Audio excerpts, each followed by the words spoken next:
ছোট বাচ্চা-কাচ্চা বাসায় থাকার অনেক যে প্যারা, আর এই প্যারা যে একমাত্র মাকে কত ধৈর্য সহকারে সহ্য করতে হয় একমাত্র সেই মারাই বোঝে। আমার ছেলের এখন জেদ শুরু করেছে, মাথার চুল ছেঁটে দিয়েছি বলে সে কি কান্না! তো কাঁদতে, কাঁদতে তো পুরো আমাকে একদম অস্থির করে ফেলেছে। এখন নাকি বিছানার পিছনে লুকিয়ে পড়বে। তো যাই হোক ওকে মে খুব সামলে এখন রয়েছি, বাজার নিয়ে আসছি। বাজার থেকে এগুলো আসলে এখন সব কিছু এক হাতে আমাকে গুছিয়ে রাখতে হবে। বাজারে গিয়েছিলাম অনেক দিন পর বাজার করতে, তবুও কিছুই করা হলো না। ছেলে এত জেদ শুরু করেছে যে এখন নাকি তাকে বাসায় ফিরতে হবে, তার আর ভালো লাগতেছে না। ছেলেকে নিয়ে সঙ্গে গিয়েছিলাম, আর যাওয়ার পরে যে এত প্যারা বাজারের মধ্যে, সে কি অস্থিরতা! তো যাই হোক সহ্য করতে না পেরে বাসায় চলেই আসলাম। তো এই তো কী কী কিনেছি, যা যা প্রয়োজনীয়, তারপর অনেক কিছুই প্রয়োজন ছিল। আসলে ওই যে স্বাদ আছে তো সাধ্য নেই, এইরকম অবস্থা। অনেক কিছুই কিনতে ইচ্ছে করে দেখলেও তো আসলে আসলে হয়ে ওঠে না। খুব ছোট্ট একটি সংসার আমার, আর খুব অল্প সংখ্যক সদস্য দিয়ে আমার এই সংসার, ছোট্ট সংসার। তো যাই হোক আলহামদুলিল্লাহ, আল্লাহ যেভাবে রেখেছেন খুব ভালো রেখেছেন। জানি না, প্রতিটা মুহূর্ত খুব ভয়ে ভয়ে থাকতে ইচ্ছে করে, কারণ জীবনে এমন একটা সময়ের মধ্যে দিয়ে পার হয়ে এসেছি বিগত 1 বছর আগেই। তো সেই দুর্ঘটনার কথা আজ আমার প্রতিনিয়ত মনে পড়ে, আর সেখান থেকে এত বেশি কান্না পায় যে আসলে মানে কি বলবো, নিজেকে ধৈর্য ধরে সইতে পারি না। তো অনেক কষ্টে নিজেকে মানিয়ে নেই, নিয়ে আবার নতুন করে চলতে শুরু করি। যদিও এ চলাটা আসলে লোক দেখানো, অনেকটা বাধ্যবাধকতা হয়েই চলতে হয় বাস্তবতার মুখোমুখি হয়ে। তো আসলে করার কিচ্ছু নেই। তো প্রয়োজনীয় জিনিসের মধ্যে এই তো সাবানের গুঁড়ো, শ্যাম্পু, এগুলো তো প্রয়োজনীয় থাকে, তেল থাকে। তো আমার প্রচুর মানে মাথা ব্যথার যন্ত্রণা হচ্ছিলো এই কতদিন ধরে। তো আমার মাইগ্রেনের সমস্যা আছে, সেখান থেকে একজন আমাকে সাজেস্ট করলো ডাবর আমলাটা ব্যবহার করার জন্য। তো আমি ডাবর আমলা নিলাম। তো এখানে সস নিয়েছি। তো আমার ছেলে তো সে জেদ, সে সস দিয়ে খাবে। আসলে কিন্তু সসটা আমার বাসায় সবসময় পড়েই থাকে। ওরা একদমই সস খায় না, শুধু খালি মুখে দেখবেন ফ্রিজে করে নিয়ে সস খায়। তো এই তো আলু নিয়েছি, বেশি করে আলু নিয়েছি। তো আলু নিয়েছি প্রায় 2 ধরার মতো। আমার শাশুড়ি মা বলতেছে একটু বেশি করে নিও, প্রতিদিন বাজারে যাওয়ার দরকার নেই যেহেতু তোমার শরীর খারাপ। তো সে কিন্তু আমাকে আসলে মেয়ের স্নেহই দেখায়, আবার বকাবকি করে, আমাকে শাসনও করে। আসলে মাঝে মধ্যে খারাপ লাগে, তারপরেও মনে হয় যে আসলে না, সে যদি তার সন্তানের মানে আমার মাধ্যমে খুঁজে পায় তাহলে খারাপ কি? সেজন্য চুপচাপ থাকি। তবে সে কিন্তু আমাকে খুব ভালোবাসে। তো মাঝে মধ্যে এসব কথা ভেবে না আসলে কষ্ট পাই না, হাসি মুখে সব কিছু মেনে নেই। আসলে মা তো, মা সবার ক্ষেত্রে এক হোক, সেটা শাশুড়ি মা হোক আর নিজের মা হোক, সে আমাকে বকাঝকা করলেও কিন্তু বিপদে কিন্তু সেই আমার পাশে থাকে, আমাকে কিন্তু সেই পাশে যত্ন করে রাখে। তো এখানে অনেকগুলো ডিম নিয়েছি। তো ডিম আরও নেওয়া লাগতো, কেননা আমার বাচ্চা-কাচ্চা খুব ডিম খেতে পছন্দ করে। আসলে ওই যে বললাম একা হাতে সবটা কেমন করে নিই আর কীভাবে নিই। তো এখানে একটা কড়াই নিয়েছি, সেদিনও একটা কড়াই নিয়েছিলাম 10 সাইজের। তো কড়াইটা প্রয়োজনীয় ছিল, এটাও আমার প্রয়োজন। আসলে আমার একটা খুব বদ অভ্যাস যে বাহিরে গেলে কিছু না কিছু সংসারের জিনিস নিতে ইচ্ছে করে, খাই বা না খাই, বাজার করি বা না করি। তো এটা দেখে শাশুড়ি মা এত বেশি রাগান্বিত হয়েছে যে আসলে টাকা অপচয় করার কোনো দরকার ছিল না, আমাদের অনেক কিছুই ছিল, এগুলো দিয়ে হয়ে যেত। তো আসলে বলে না, মেয়েদের চাহিদা শেষ নেই। সেটা যদি হয় সংসারের টুকিটাকি কেনাকাটা, তাহলে তো আর কথাই নেই। তো আসলে আমিও ঠিক সেরকম। তো একটা কড়াই নিয়ে ফেলেছি। তো যাই হোক কড়াইটা প্রয়োজনীয় ছিল, আবার একেবারে খুব প্রয়োজন তাও না, আবার খুব প্রয়োজনীয় ছিল। হয় না, কিছু কিছু জিনিস টুকটাক প্রয়োজন হলেও সেটা কিন্তু খুব গুরুতরও না। তো এখানে কি বলবো, তেল নিলাম। তো চিনি নিয়েছি 2 কেজি, যেহেতু ঠান্ডার দিন সকাল বিকেল চা খেতে হয়, আর চা খেতে কিন্তু প্রচুর চিনি লাগে।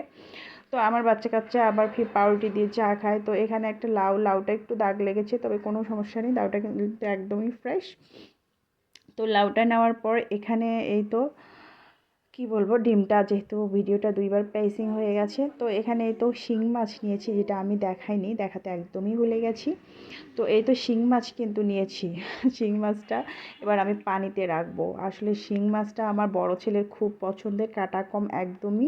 আরও শিং মাছ কিন্তু দারুণ পছন্দ করে, খেতে ভালোবাসে। আর শিং মাছ যেদিন রান্না করব, ও কিন্তু দিনে 2বার নিয়েছে ইচ্ছাকৃতভাবে ভাত খাবে, কারণ হচ্ছে কাটা কম, ঝামেলা কম। তো যেহেতু নুডলস নিয়েছি, এখন ছোটো ছেলে বলতেছে আমাকে অবশ্যই নুডলস করে দাও, এবং এই নুডলসটা কিন্তু কোরিয়ান নুডলস, স্পাইসি, ওর খুবই পছন্দের। তো আমি আসলে এই নুডলসগুলো কিনি না। তো এখানে কেন যেন 2 ধরনের মশলা দেখতেছি আমি, একটা হচ্ছে এটা কি মশলা ঠিক বুঝতে পারতেছি না, অনেক ধরনের উপাদান দিয়ে। তো এখানে আরেকটা ভিতরে মশলা আছে, মেবি প্যাকেট খুললেই বোঝা যাবে। তো প্যাকেটটা খুলে ভিতরের মশলাটা আমি দেখতেছি।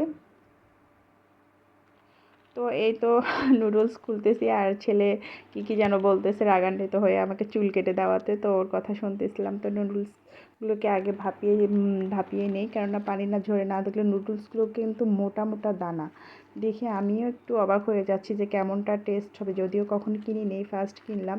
তো দেখা যায় 2 প্রকার প্যাকেট মশলা দিয়ে আজকে নুডলস রান্না করব, আমিও একটু উৎসুক। তো উৎসুকতা থেকেই কিন্তু আর দেরি করলাম না, নুডলস রান্না করতে চলে আসলাম। তো আসলে আমি সবসময় ম্যাগিও নিই, মিস্টার নুডলস এই দুটাই আমি সবসময় ব্যবহার করি। তো আসলে এগুলো এত মোটা দানার হয় না, কিন্তু এগুলো এত মোটা, ওটা কিন্তু একদম চিকন। তো মনে হচ্ছে সিদ্ধ করার পর ভাপিয়ে নেওয়ার পর এটা আরও ফুলে মোটা হয়ে যাবে। তো দেখা যাক কী হয়, হোক, সেটা বড় কথা নয়। বড় কথা হলো সন্তানের আবদার পূরণ করতে মাকে তো একটু কষ্ট করতেই হবে। তো আসলে শুধু সেটা আমি না, প্রতিটি মা কিন্তু তার সন্তানকে খুব ভালোবাসে। আসলে সন্তান, সংসার, পরিবারের মানুষদের ভালো রাখার জন্য কিন্তু মেয়েরা বা নারীরা যেটাই বলুন, পরিবারের মেয়ে থেকে আসলে বাবা মার ঘরে থাকলে সে মেয়ে আবদার হয়। আর যখন বিয়ে হয়ে স্বামীর বাড়ি আসে তখন কিন্তু সে পুত্রবধূ হয়, কারো মা হয়, কারো স্ত্রী হয়, কারো ভাবি হয়। এটাই নিয়ম। প্রকৃতির বাস্তবতা কিন্তু একটা নারীকে বিভিন্ন স্থানে বিভিন্ন রূপে পরিচয় দেয়। আসলে সেটা বড় কথা নয়, বড় কথা হচ্ছে মা হওয়ার পর একটা নারী ভুলেই যায় যে তার শখের বলতে কিছু আছে। আসলে বাচ্চা-কাচ্চার শখের মাধ্যমে সে তার নিজের ইচ্ছাগুলো পূরণ করে থাকে, নিজের সুখগুলোকে সে নিজে দেখতে পারে।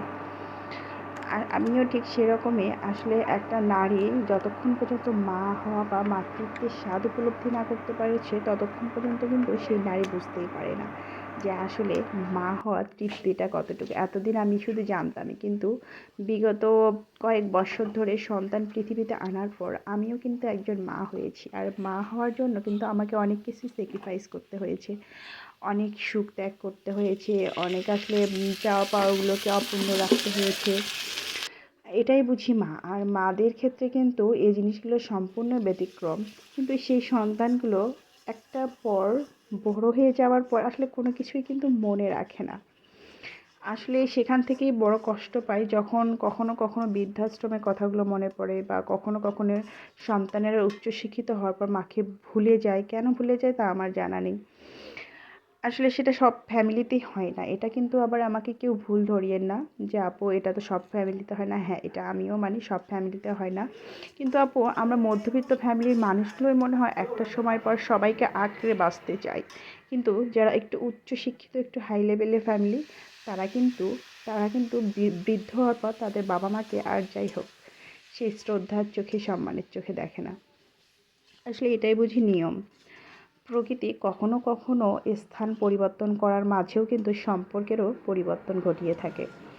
তো নুডলসটা হয়ে গেছে, কেমন টেস্টি হবে আমার তা জানা নেই। আসলে আমি তা জানতেও চাচ্ছি না, আমি নিজেই একটু মানে কনফিউশনের মধ্যে আছি। তো যাই হোক, ছেলেকে দিয়ে টেস্ট করাবো। নুডলসটা প্রায় শেষ। তো আমার আরও একটু ব্যস্ততা আছে, আরও একটু কাজ আছে বাহিরে। তো বাহিরে যেতে হবে, আর কেন যাব সেটাও বলতেছি, দেখতেই পারবেন একটু পর। আসলে বাহিরে যেতে চাচ্ছিলাম সকাল থেকে। আসলে কাজের এত প্যারা, বাহিরে যাব, বাচ্চা কাচ্চার স্কুলের আসলে বেতন দিতে হয় এক হাতে, ওই যে বলে না সব কিছু সামালতেও আমার হচ্ছে সেই অবস্থা। বাজার থেকে শুরু করে বাচ্চাদের স্কুলের বেতন, বাচ্চাদের কী খাবে, ওদের কী চাহিদা, এসব পূরণ করাটা আমার জন্য অনেকটা কঠিন হয়ে গেছে। তো যাই হোক, তারপরেও করতে হবে। তবে আলহামদুলিল্লাহ, আলহামদুলিল্লাহ, আল্লাহর দরবার হাজারো লাখো শুকরিয়া যে মহান আল্লাহ তাআলা আমাকে সব কিছুর মাঝেও আমার 2টা